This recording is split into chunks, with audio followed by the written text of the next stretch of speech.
Bienvenidos una vez más, Hare Krishna. Saludos a todos. Jueves 6 de abril y vamos a leer el mismo verso que leímos ayer, verso 17, en el capítulo 6. Vamos a retomar el tema del alma condicionada y el alma liberada. Om Namo Bhagavate Vasudevaya. Om Namo Bhagavate Vasudevaya. Om Namo Bhagavate Vasudevaya. Swadhisnyam Pratapam Prano Bahischa Pratapatyasaum Evam Virayam Pratapam Tapatyantar Bahipuman. La traducción es la siguiente. El Sol ilumina tanto interna como externamente mediante la expansión de su radiación. En forma similar, la Suprema Personalidad de Dios, mediante la expansión de su forma universal, mantiene todo en la creación, tanto interna como externamente. Vamos al comentario escrito por Srila Prabhupada. La forma universal del Señor, o el aspecto impersonal del Señor, conocido como Brahma Jyoti, se explica aquí claramente y se lo compara a la radiación del Sol.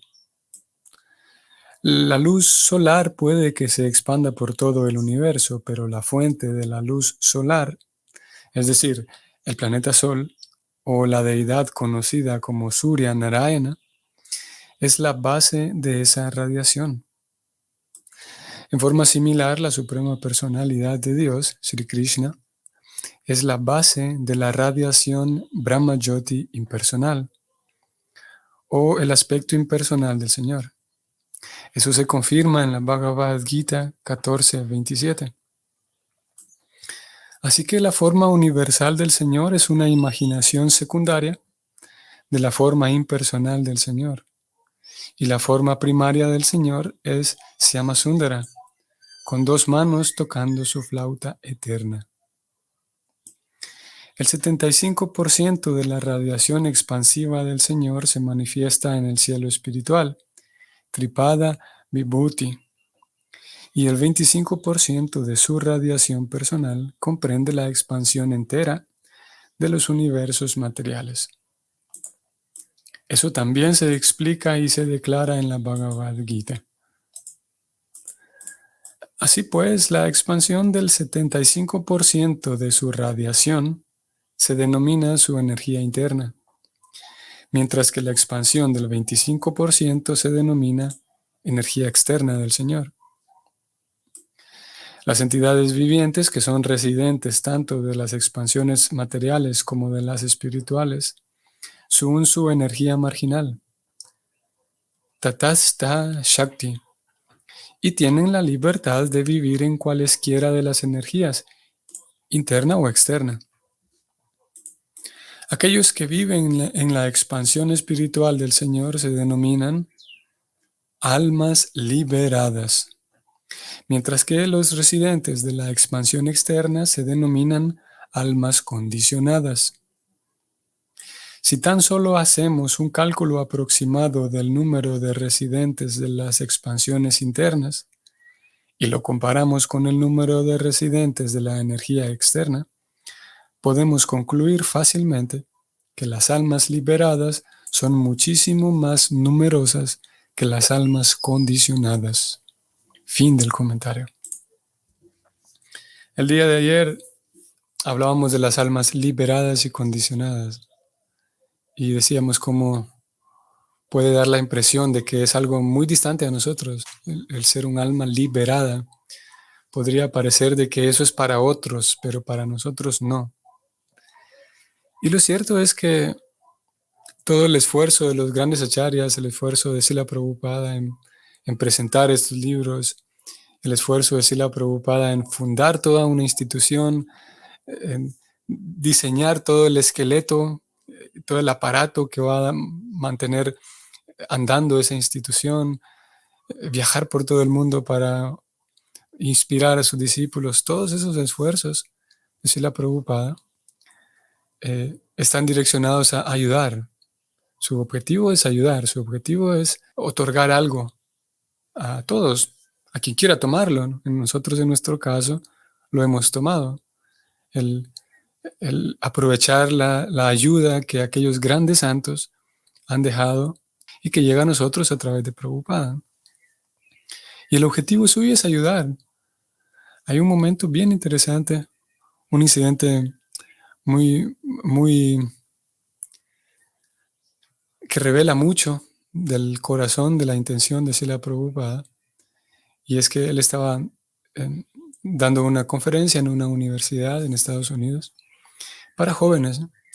Y al final de la conferencia, bueno, el tema central era la, la felicidad que todos buscamos, como la felicidad en realidad está conectada directamente con el servicio a Dios, con el vincularse con Dios. Y de eso depende el éxito de la vida, la perfección de la vida, era el tema.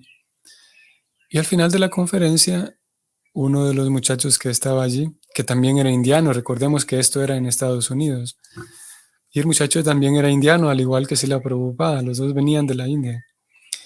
Y el muchacho dijo: Swamiji, me parece muy buena su conferencia. Sin embargo, tengo una observación. Y él dijo: me da la impresión de que ese mensaje de la Bhagavad Gita y el mensaje de Krishna no van a tener éxito aquí, no van a tener éxito en este lugar, refiriéndose a Occidente y puntualmente a Estados Unidos. Porque aquí las personas tienen otra forma de pensar. Esa era la esencia de su argumento, de que aquí no va a funcionar, ¿no? Porque hay otra forma de hacer las cosas y no va a haber éxito. Prabhupada escuchó y al final Prabhupada respondió. Él dijo: la Gita, el mensaje de Krishna está teniendo éxito. Y él dijo: es que hay una diferencia entre tú y yo. Claro, porque el muchacho argumentaba de que yo ya llevo bastante tiempo viviendo aquí en Estados Unidos y conozco cómo funciona todo, cómo funciona la cultura en este lugar. Prabhupada era recién llegado, digamos, entre comillas.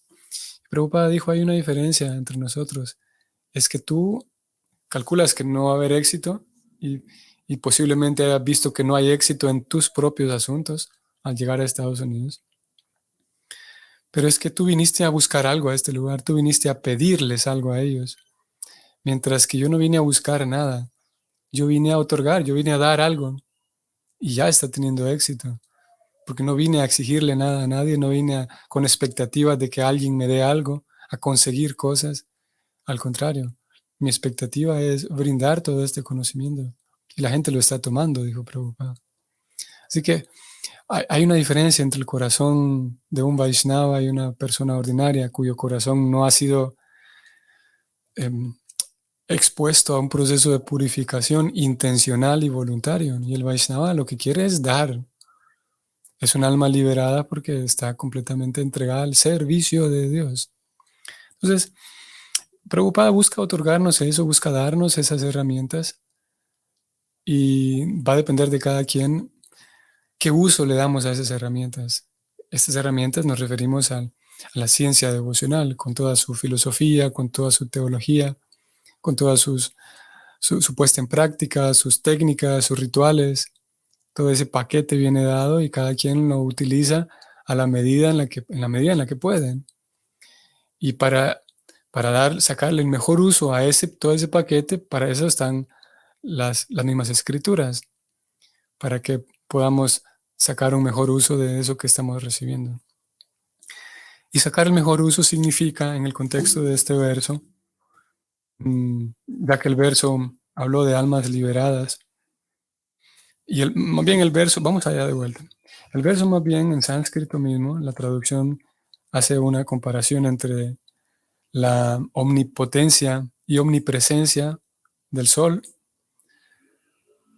para darnos una idea de cómo es la omnipotencia y omnipresencia del Señor Supremo. Y también lo decíamos ayer, cómo De diferentes maneras podemos ver que la vida depende del sol, ¿no? En gran medida, y prácticamente si no hubiera sol no existiría nada, similarmente con Dios. Entonces, estas herramientas están puestas para que volvamos esa, esa teoría la volvamos realidad, de darnos cuenta. Darse cuenta es lo mismo que ser consciente, eh, ya que nosotros hablamos tanto de ser consciente de Krishna, la conciencia de Krishna, la vida de conciencia de Krishna. ¿Y qué significa ser consciente? Significa darse cuenta de algo, ¿no? Por lo tanto, ser consciente de Krishna significa darme cuenta de Krishna, darme cuenta que Krishna, que estoy en Krishna y que nada está fuera de Krishna. Y vivir caminando sobre esa realidad. Eso es un alma liberada, ¿no? Entonces decíamos ayer, si esas herramientas están dadas y el maestro espiritual espera que ocurra eso con nuestra vida, entonces, ¿cuál es nuestra realidad, nuestra situación? ¿Aspiramos a eso? ¿Aspiramos a... Cuando hablamos de alma liberada, también aquí vienen incluidos otros conceptos como, por ejemplo, que podemos en este momento podemos equipararlos como sinónimos en sentido conceptual.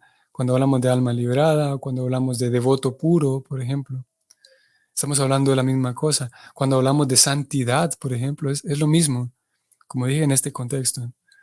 Un devoto puro es una persona que está libre. ¿Libre de qué? De toda impureza, por eso es un devoto puro. Y lo mismo una persona santa, un santo. Es santo porque tiene pureza en su propio corazón, en sus propias palabras, en su propia forma de convivir. Solo que lo mismo, así como dijimos al inicio de que se ve tan distante el concepto de alma liberada, se ve igualmente de distante y a veces más, se ve de distante un devoto puro. Llegar a ser un devoto puro es como, eso es para otros, ¿no? Parecería que en algunas ocasiones puede dar la impresión de que eso de ser devoto puro es solamente para algunos realmente muy especiales, para algunas personas que son muy escogidas, pero nosotros los devotos normales, entre comillas, no, para nosotros no. Es como que estuvieran, como si fueran dos categorías eternamente separadas e incompatibles, los devotos puros y nosotros, aparte. Y lo mismo aplica para el concepto de santidad, los santos. A veces tal vez más distante, ¿no? Un santo, parecería que un santo, sí, es eso, es una persona tan difícil de ver, ¿no? No es que uno se pueda encontrar con un santo todos los días. Son personas de los libros, que solamente figuran en los libros, ¿no? Lo mismo que un devoto puro. Solo figuran en los libros, gente del pasado, ¿no? Pero hoy ya no se puede hacer eso, ¿no? Y lo cierto es que si nosotros, a ver, en la medida en la que nosotros tenemos esa idea de que ser un devoto puro es distante y casi imposible, en un sentido estamos fracasando como estudiantes. En un sentido estamos teniendo esa es una distorsión en nuestra comprensión y estamos encaminados a un fracaso. Porque, repito, todos los esfuerzos de los grandes Vaishnavas, de los grandes acharyas, están puestos a que nosotros nos liberemos, o nos purifiquemos, o nos santifiquemos.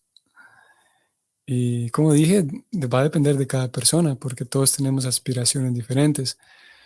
Y algunas personas están contentas simplemente con quedarse en la parte superficial, digamos, de la vida de conciencia de Krishna.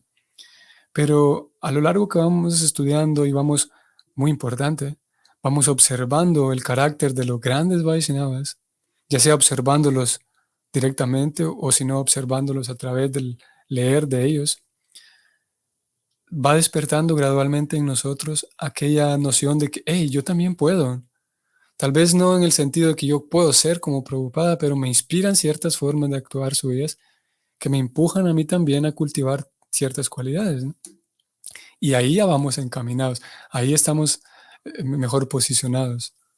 Cuando yo puedo inspirarme en la vida de otros y darme cuenta de que yo también puedo aprender, pudo empezar a cultivar ciertas cualidades, ciertas actitudes, pero para ellos es requerido, es necesario que la persona tenga una cierta inquietud por progresar en su vida, una cierta inquietud y un cierto gusto por lo que llamamos la excelencia. Y si hay ese deseo, ese gusto por la excelencia, entonces, como dije, estamos mejor encaminados. Obviamente que los grandes acharyas, el maestro espiritual y Krishna, dan la bienvenida a todos, incluso a una persona que se sienta contenta en la parte simplemente superficial de la conciencia de Krishna. Si alguien está contento simplemente con asistir una vez por mes al templo o al centro, o ni siquiera asistir, pero cantar el mantra, Krishna se siente agradecido con ello. Y es así, sin duda. Sin embargo, sabemos que en la medida en la que dedicamos más tiempo de calidad, nos damos cuenta de que podemos avanzar más y podemos, sí, progresar más. Voy a leer a Jesús Matilde. Saludos, Jesús Matilde. Pregunta: ¿un devoto puro es consciente de su pureza o se considera a sí mismo impuro? Me parece una pregunta de lo más interesante, porque estamos adentrándonos en la psicología del devoto puro, cómo el devoto puro concibe a todo y se concibe a sí mismo. En un sentido, el devoto puro se considera impuro, porque a medida que vamos progresando, nos vamos volviendo más expertos en apreciar la grandeza de Krishna y en apreciar la grandeza de los grandes devotos. A ver, ¿cómo puedo decir esto? Una persona ordinaria puede tener enfrente, por ejemplo, a Srila Prabhupada y no le toma la menor importancia porque no es consciente de la grandeza de Prabhupada. Y de hecho a nosotros nos sucede a lo largo de la vida devocional que vamos, por así decirlo, redescubriendo a Prabhupada. Después de un tiempo nos damos cuenta de que si la Prabhupada no es grande solo porque fundó una institución y ya está, nos damos cuenta de todo su sacrificio, pero después nos damos cuenta de que no solamente fundó esto, sino que hizo grandes sacrificios, pero aparte la cantidad de erudición que tenía, pero no solamente eso, sino también la cantidad de pureza. Y en fin, así vamos redescubriendo a Prabhupada. A medida que avanzamos, somos capaces de observar más grandezas en Prabhupada. Por lo tanto, no quiere decir de que si me vuelvo un devoto puro, llega un momento en el que voy a ver a Prabhupada como igual a mí, ¿no? Porque ya me purifiqué tanto que me doy cuenta de que él y yo estamos en el mismo nivel. No es así, sino que justamente mientras más progresamos, nos damos cuenta de la grandeza de Krishna y la grandeza de esos devotos puros. Y los vemos cada vez más grande, a los grandes devotos puros. Y eso hace, despierta en el devoto puro, el hecho de ver esa grandeza en otros devotos puros, despierta en el propio devoto puro una sensación de humildad. No es que va por la vida vociferando de que soy un devoto puro, todo el tiempo se considera un sirviente de esos grandes devotos. Como dije, a medida que avanza se da cuenta de que ellos son grandes. Por lo tanto, a medida que avanza su pureza, se vuelve un mejor sirviente. Y en ese sentido él se considera puro, porque sabe que estoy todo el tiempo sirviendo a mis devotos, a mis maestros espirituales, que son puros, y por el contacto con ellos yo me estoy purificando, yo me purifico. Por lo tanto, él se considera un devoto puro, sí, pero no porque él ya lo logré, no porque qué genial que soy, sino porque ellos, los grandes Vaishnavas, como yo los estoy sirviendo todo el tiempo, ellos me purifican. En ese sentido, sí es consciente de su pureza. Y claro, luego tenemos nuestro estudio devocional incluye el carácter de los devotos puros, porque vemos a lo largo de la historia, la historia de nuestra escuela, diferentes Vaishnavas que han escrito oraciones y canciones. Y generalmente un devoto puro en ciertos momentos es como una licencia poética, podemos decir.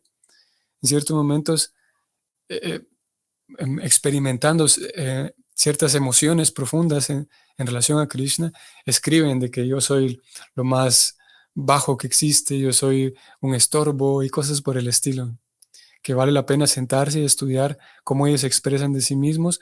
Generalmente esas expresiones son con licencia poética.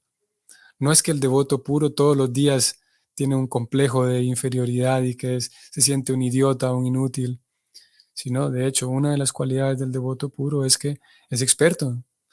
Otra cualidad es que todo el tiempo tiene un gusto por servir a Krishna, a pesar de que cerró el libro del Bhagavatam, dejó de leer el Bhagavatam, terminó su servicio de lectura del Bhagavatam y ahora va a ir a cocinar, qué sé yo. Cambia de ocupación, pero sabe que todo el tiempo está sirviendo a Krishna. Entonces no es que el devoto puro, porque a veces se expresa el devoto puro, se expresa como que yo soy muy torpe, como que yo no tengo esto, lo otro. No es que ese sentimiento de torpeza lo vuelve inútil al devoto puro, sino al contrario, él está todo el tiempo ocupado en Krishna, en servir a Krishna. Pero como dije en algunas ocasiones, con esa licencia poética expresan ese sentimiento como identificándose como un alma ordinaria, de que no soy nada, de que no soy nadie y no tengo nada. Y Krishna, estoy aquí con muchos deseos materiales. Ellos expresan eso en algunas canciones y poemas. A ver, regresando entonces a nosotros, ¿cuál es nuestra posición? Esto quiero mencionarlo, es una idea que traía anotada desde ayer y no quisiera dejarla de lado hoy. Es que si bien es verdad, nosotros estamos, digamos, un poco distantes a ese carácter tan inquebrantable de los grandes devotos, pero sí podemos prestar atención a ciertas cosas de nuestra propia vida, que vale la pena prestarles atención, vale la pena trabajar en ellas. Y de esa manera, si es que no lo tenemos, despertar aquel deseo de ir un poco más profundo. Y si es que lo tenemos, a ver, si no tenemos ese deseo de ir más profundo, despertarlo, si ya lo tenemos, ir de hecho más profundo. Y hablando en términos negativos, si nosotros estamos determinar y monitorear en nosotros mismos cuánta cantidad de mediocridad hay en mi propia vida, en mis aspiraciones espirituales, porque tenemos la guía como dije hace rato, mientras avanzamos nos damos cuenta de la grandeza de Prabhupada. Y tenemos la guía de Prabhupada. Si pudiéramos observar con mayor claridad quién es Srila Prabhupada, si pudiéramos observar con mayor claridad qué significa tener a disposición el Bhagavatam.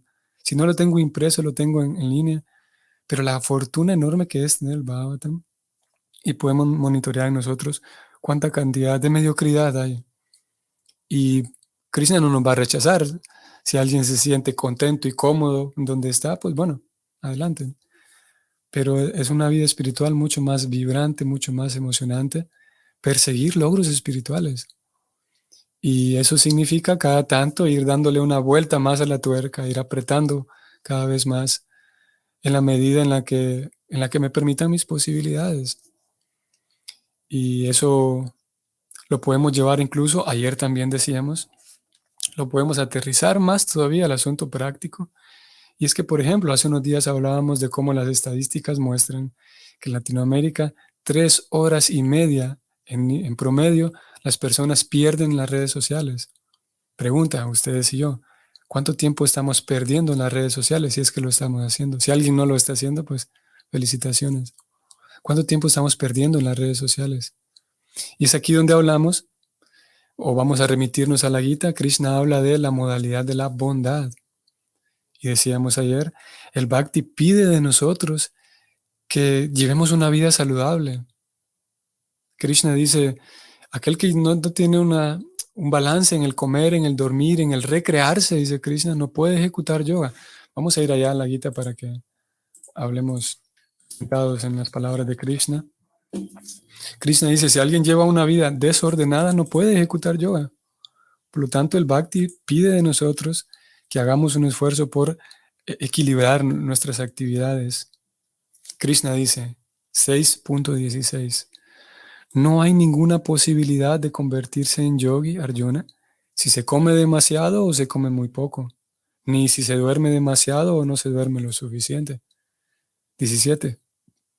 Aquel que es regulado en sus hábitos de comer, dormir, recrearse, trabajar, puede mitigar todos los sufrimientos materiales mediante la práctica del yoga. Ahora, volvamos a nosotros. Por principio religioso, nosotros evitamos comer carne y derivados, aceite de pescado, cosas así. Ahora, si nosotros, por ejemplo, comemos un pan que fue hecho con aceite de pescado, que tiene huevo, estamos faltando a un principio religioso. dentro del Bhakti por ser Vaishnavas. Y al mismo tiempo estamos, bueno, dejémoslo ahí, estamos faltando un principio religioso. Pero yo puedo comer con un solo pan, que con una sola mordida que yo coma de ese pan hecho con huevo. Falté al principio religioso, pero yo puedo comerme 5 panes sin huevo y no estoy faltando ningún principio religioso. Solamente hay harina, azúcar, aceite. Todo legal, digamos, en sentido religioso. Sin embargo, el Bhakti no nos dice, hey, cuide cuánta harina usted come, cuide cuánta azúcar. Y en ese sentido no hay ninguna falta, ningún principio religioso. Sin embargo, el Bhakti sí nos dice, regule su alimentación. Ahora ya es más bien un asunto por cultivar lo que llamamos la modalidad de la bondad. Y en la medida en la que uno cultiva bondad, se vuelve más fácil tener una mente clara. ¿No les ha sucedido? Pienso que sí, porque a todos nos sucede, ¿no? La pesadez misma en el cuerpo al momento de leer, al momento de cantar las yapas, al momento de despertarme. Prabhu, es que a mí me cuesta mucho trabajo el cantar las yapas, me duermo, leer. Hemos intentado con limpiar nuestra dieta, depurar un poco lo que comemos, nuestra alimentación. Sucede que si yo bebo un poco más de agua, por ejemplo, voy a estar más lúcido. Si mi cuerpo está suficientemente hidratado, voy a estar más lúcido, con más energía a la hora de despertar, con más facilidad voy a ir a dormir, no tengo que pelear conmigo mismo para ir a dormir. Hay una cantidad tan grande de personas que terminan medicándose para lograr dormir, porque sus vidas son muy desordenadas. Ahora nosotros de vuelta, Vaishnavas, queridos devotos, ¿en qué medida nuestra vida requiere orden? Ok, no comemos carne ni huevos porque cumplimos esos principios, pero hay otras cosas que podemos atender. ¿En qué medida yo necesito un poco más de actividad física, por ejemplo? Eso, eso es requerido para practicar Bhakti Yoga. Lo que pasa es que la Gita y Krishna nos regalan solamente una pincelada por encima de lo que es modalidad de la bondad, porque se supone que el estudiante cuando lea que exista bondad, pasión e ignorancia, el estudiante entonces va a entender que lo mejor es cultivar bondad, pero la Gita ni Krishna ni Arjuna ni Prabhupada se detiene con nosotros a decirnos, mire, estos alimentos sí coma, cómo llevar a cabo la bondad no se nos explica, ¿no? ¿Por qué? Porque el tema central es cómo servir a Krishna. El cultivo de bondad ya queda en manos del discípulo. Eso sería como comprar un libro de recetas y el libro de recetas dice, bueno, 2 cucharadas de esto, 2 cucharadas de esto otro y pónganlo en la licuadora y licúelo y listo. Y luego llévelo al horno y luego pónganlo en una bandeja de tales medidas y llévalo al horno. Y eso sería como esperar que el libro de recetas me explique a mí dónde comprar una licuadora. No, si no tiene licuadora, pues busque en el diccionario de qué se trata ese artilugio de cocina. Pero el libro de cocina entiende que usted sabe usar una licuadora, que sabe usar un horno, que sabe de qué tipo de charola puede o de bandeja puede meter al horno y cuáles no. El libro de cocina no se va a poner a darnos una enseñanza de cocina en el sentido de los utensilios y otro tipo de cosas básicas. Similarmente con la vida devocional. Es necesario que cultivemos bondad y una vida en la cual perseguimos logros espirituales y en la cual perseguimos ese refinamiento personal, es una vida que esa ecuación está garantizada para que haya una vida plena. Si faltamos a cualquiera de las dos, si yo olvido mi cultivo personal, mi refinamiento personal, si olvido cultivar la bondad y me centro solamente en aprender rituales, aprender cosas externas, afiliarme a una religión, es muy probable que tarde o temprano tenga problemas, porque olvidé mi propio cultivo personal y puedo descuidar mi familia, puedo descuidar mi salud incluso, y eso no va a ser muy, muy agradable. Y hay algunos casos, ¿no? Conozco personalmente un par de devotos que han llegado a cierto punto se dieron cuenta de que hay eventos desagradables en la vida devocional y por lo tanto ahora rechazo todo lo que tenga que ver con Krishna, todo lo que tenga que ver con los devotos, con los templos, con el kirtan, con la institución, con el GBC, porque ellos son villanos. Pero de repente hace falta observar el propio corazón de la persona. Si yo traigo cargando, por ejemplo, decíamos ayer, traumas y traigo cargando heridas y que las veo reflejadas en la vida devocional, porque así es como funciona el mundo de la psicología. Si traigo heridas emocionales, eventualmente van a surgir en el entorno devocional, van a surgir diferentes eventos que me van a recordar eventos propios vividos en el pasado y yo los voy a identificar como que los estoy reviviendo y me van a causar una herida, va a surgir nuevamente la herida y voy a identificar que el problema es este devoto, esta devota. Obviamente hay cosas por solucionar en la vida, en los asuntos administrativos, eso siempre va a existir, políticas y burocracia en la institución de ISKCON, pero nuestro propio ser interno, nuestra propia persona, en qué medida eh, yo estoy ahí cargando rencores y cargando dolencias, y eso forma parte de una vida, el hacerme responsable, hacerme cargo de mí mismo, de ese tipo de cosas, es lo que llamamos modalidad de la bondad, una vida saludable. Y ahora no estamos hablando solamente de cómo me alimento, sino cómo es mi propio, mi propio cuerpo emocional, cómo se encuentra. Y eso, como dije, es requerido, es necesario, es requisito.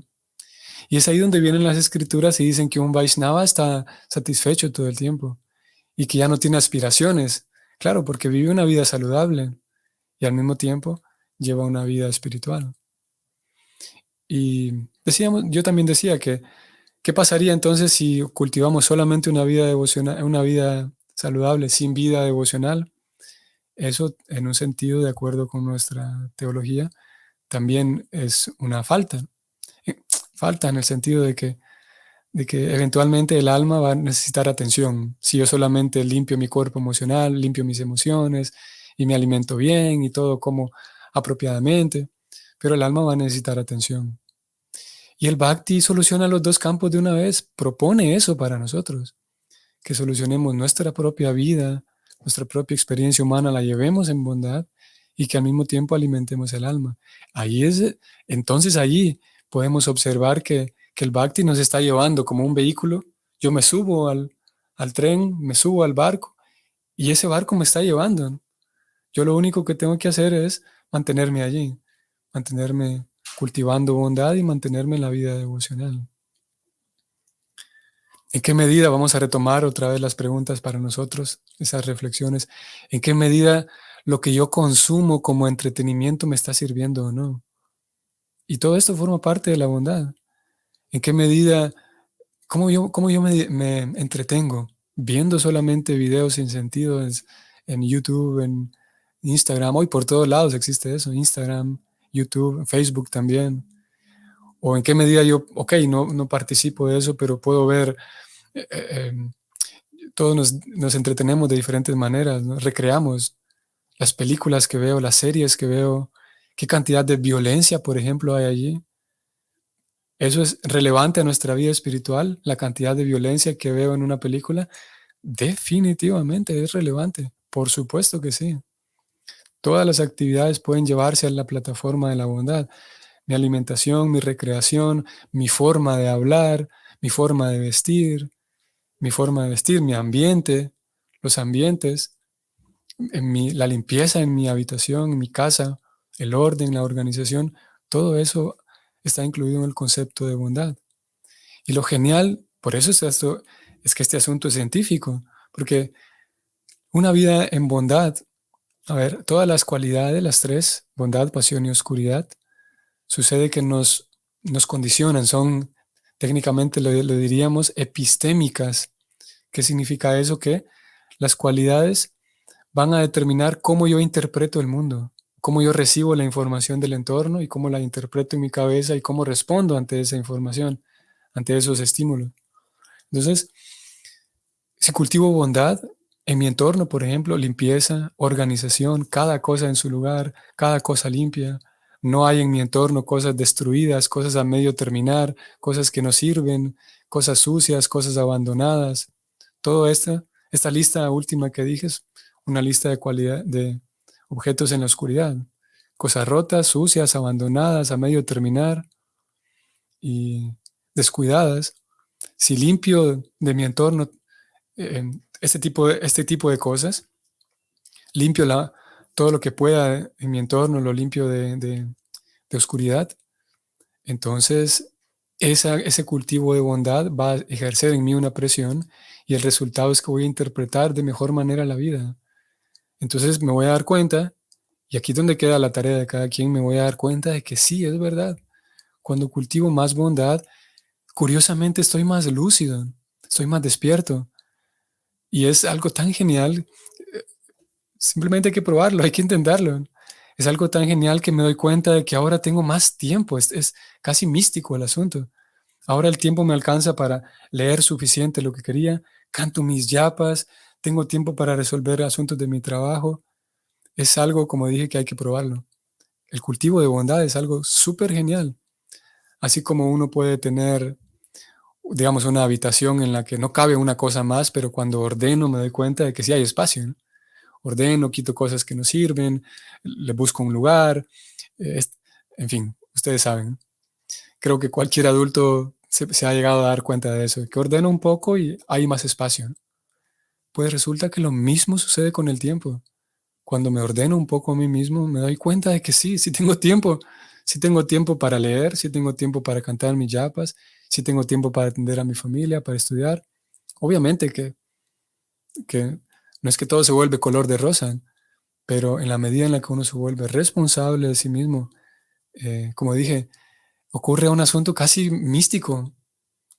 Me voy a dormir y me duermo más pronto. Me despierto lúcido, me despierto activo, pero para eso hace falta, como dije, que el estudiante y las escrituras todo el tiempo lo hablaron, pero hace falta hablarlo, hace falta que el estudiante tenga ese deseo de refinarse. Bueno, hablar de refinarse hoy por hoy y más después de que yo he hablado de alimentos, ya que hay azúcar refinada, sal refinada, harina refinada, no tiene una connotación muy positiva al refinarse, ¿no? Ya que hay tantos alimentos refinados que en fin de cuentas, no nos aportan mucho. Pero se entiende, ¿no? Refinarme como persona, cultivar más bondad. No quiere decir de que yo me tenga que volver un sannyasi, tenga que volverme yo un militar, tratándome a mí mismo como si fuera un militar. No se trata de eso. Se trata de cultivar una vida más limpia, vivir con excelencia, una vida excelente. Voy a leer a Claudia Terrima. Prabhu, sería bueno tener asociación virtual, siendo que su audiencia es de muchos lugares y conocernos alguna vez a la semana. En lo personal, sus aportaciones me han ayudado mucho a comprender las yastras. Gracias, Claudia, por su aporte, por su aportación. Sí, sería genial. Tengo que decirle que me parece una buena idea. Y hace algún tiempo que lo vengo pensando, hace unos días atrás, conversaba también con alguien acerca del tema. Y ya que usted lo menciona, pues vamos a incluirlo también. Sí, me parece buena idea y vamos a hacerlo sin duda, Claudia. Vamos a hacerlo pronto. No vamos a esperar mucho tiempo para que suceda. Si alguien tiene una cuenta en Zoom que nos permita extendernos más de 40 minutos, pues entonces puede escribirme y nos ponemos de acuerdo para utilizar su cuenta, porque así nos podemos quedar más de 40 minutos si alguien tiene una cuenta en Zoom. Si lo usamos, el plan gratuito no nos permite más de 40.